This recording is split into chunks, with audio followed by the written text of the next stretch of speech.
Sports, a place where many athletes find success. This is likely the final play that matters. End zone wide open. What a night for Mike Williams. But where there's a winner, there has to be a loser. He came a long way. You hear me? Come here, I love you, bro. Good.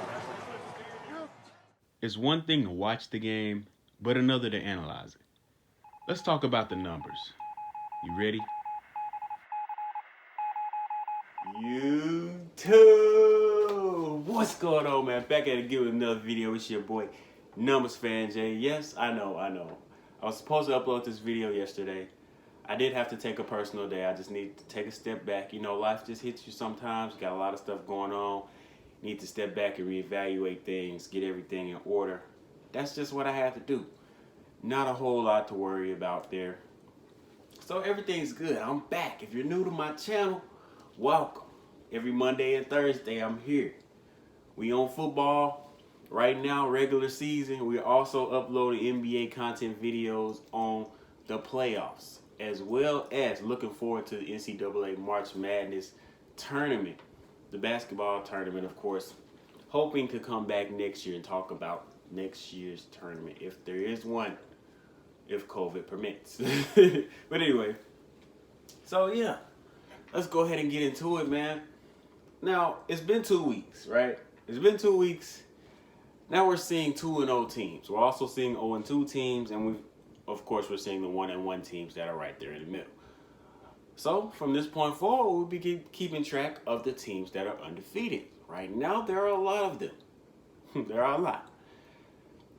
After about week 4, we'll start keeping track of the teams that are winless. So there will be teams that are 0-4. We'll start keeping track of those because, you know, we have to keep track of who's going to have the number 1 pick. Who's tanking, who's just not playing well, who's struggling, and then the teams that are just playing unbelievable football. So anyway, without further ado, let's get into Victory Monday, week 2, Tuesday edition. So, starting off with Bengals at Browns. Now, Bengals at Browns, we picked the Bengals. They lost 30-35. Joe Burrow did play well again, though. They asked him to throw the ball 61 times. He completed it 37 times. 316 yards, 3 touchdowns, no interceptions. So Joe Burrow, yet again, another impressive outing. The Browns, on the other hand, 215 rushing yards total. Nick Chubb, 124 rushing yards, 2 touchdowns. Kareem Hunt, 86 rushing yards, 1 touchdown. He had over 100 yards from scrimmage, but he did have 86 rushing yards. So the Browns pull out the win there, and they avoid going 0-2. Interesting. Jaguars at Titans. We picked the Titans. This is starting off the early games on Sunday. We picked the Titans. We got this one right. This is the first time the Titans started 2-0 since 2008. Ryan Tannehill, 4 touchdowns, no interceptions, no A.J. Brown. Very impressive from Ryan Tannehill there. Falcons at Cowboys. I could not believe what happened in this game. I was looking at the scoreboard. I'm like, yeah, I told y'all I couldn't pick the Cowboys. And now I look up and the Cowboys are kicking the game-winning field goal. There's 2 teams that you never want to bet on. I'm just telling you that right now. Never bet on the Falcons, never bet on the Cowboys. You just don't know. You just don't know. Falcons led 20-0 in this game, and they also led 29-10. So I thought it was over when it was 29-10. I was like, okay, they responded. They started back scoring again. Cool. Todd Gurley had 21 attempts rushing the football, but only 2.9 yards per carry.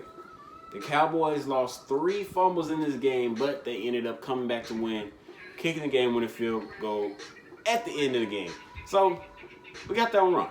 Panthers at Buccaneers. Panthers lost this game 17-31. We picked the Buccaneers, so we got it right. Leonard Fournette ran for 103 yards, 2 touchdowns, 8.3 yards per carry. The Buccaneers defense had 5 sacks, 2 picks, and held C-Mac under 100 yards from scrimmage. Very, very impressive from them as well. Great showing for the Buccaneers. Tom Brady gets his first win as a Tampa Bay Buccaneer in their home opener. Broncos at Steelers. Steelers won this game 26-21. We picked the Steelers. Drew Lock did get hurt in this game. Very unfortunate. The Steelers defense always stellar. 7 sacks, 1 interception, 1 fumble recovery. Still looking like maybe the best defense in football. Rams at Eagles. Rams won this game 37-19. We picked the Rams. We got it right. Carson Wentz, 0 passing touchdowns, 2 interceptions. Jared Goff, on the other hand, very efficient, 20 out of 27, 3 touchdowns, no turnovers. It's the time that we finally say Carson Wentz is not the answer in Philadelphia. Jalen Hurts, I hope you're ready. This might be a year. 49ers at Jets, a game where it started off hot. Raheem Mostert scored on an 80-yard touchdown to start the game, first play of the game. But injuries were the story in this game. Nick Bosa, Jimmy G, Solomon Thomas, Raheem Mostert, and Tevin Coleman all got hurt in this game. And they said the turf was very sticky in New York. They didn't like it. Lots of complaints from both the coaches and the players that played in this game. Just sad, bad win for the 49ers. They won, but they lost a lot of players in this game. Bills at Dolphins. Bills won this game 31-28. We picked the Bills. Josh Allen, 417 yards, 4 touchdowns, no turnovers. Stephon Diggs, 8 catches for 153 yards and 1 touchdown. I told y'all he got receivers now. The Bills are 2-0. They are 2-0. Vikings at Colts. We picked the Colts. They won 28-11. Kirk Cousins threw for a terrible 113 passing yards, 0 touchdowns, 3 interceptions. Dalvin Cook only had 14 carries, 4.5 yards per carry. So I'm not understanding what's going on with the Vikings right now. But we know that defense is really, I told y'all they was going to take a step back on defense, and they're doing it. They're doing it. Lions at Packers. We picked the Packers. They won 42-21. This offense is still rolling. Aaron Jones, 168 yards rushing and 68 yards receiving. 2 rushing touchdowns and 1 receiving touchdowns. Packers roll there. We got that one right. Giants at Bears. Bears won this game 17-13. We picked the Bears. Montgomery ran for 82 rushing yards and had 45 receiving yards. So another running back putting in work in the NFC North. 1 receiving touchdown for Montgomery as well. Saquon did leave this game with a torn ACL. So that's very unfortunate as well. Hopefully Saquon can come back full strength. You have to hope that this guy can play 16 games at some point. Please. Starting off the late games, the Washington football team at the Arizona Cardinals. The Cardinals won this game 30-15.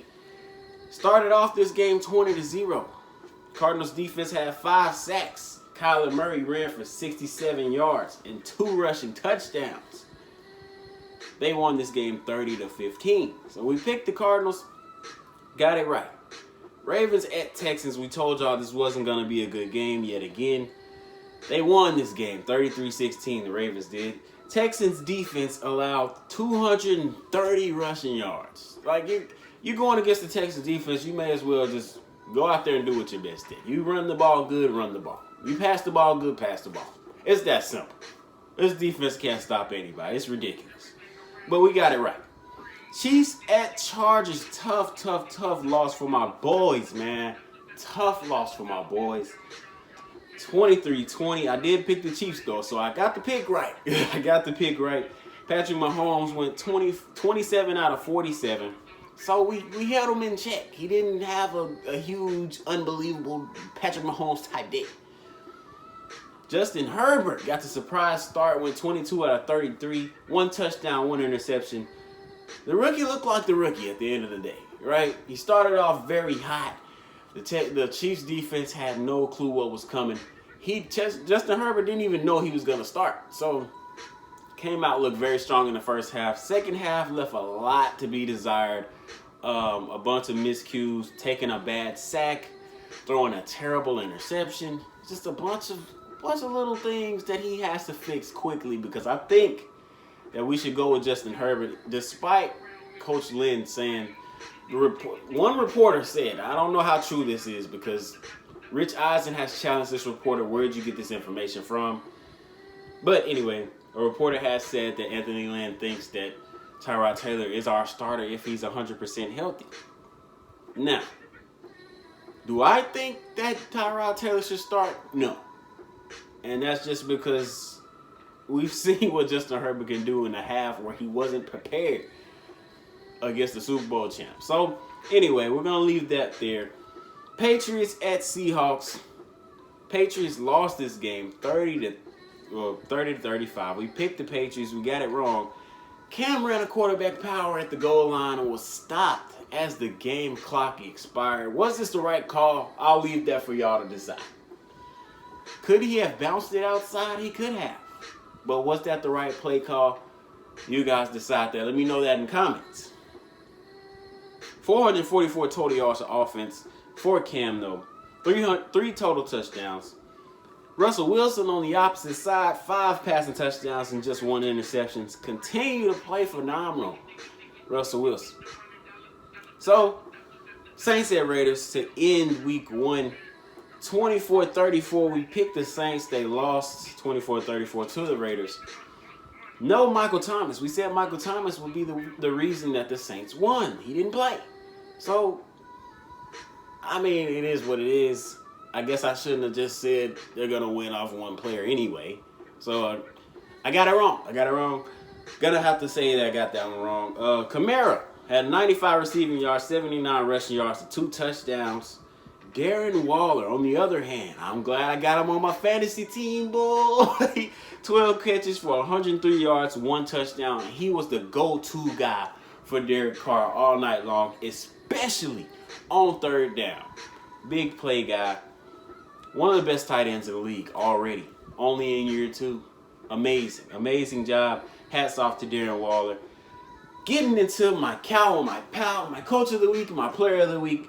Coach of the week is going to have to go to Mike McCarthy for the Cowboys.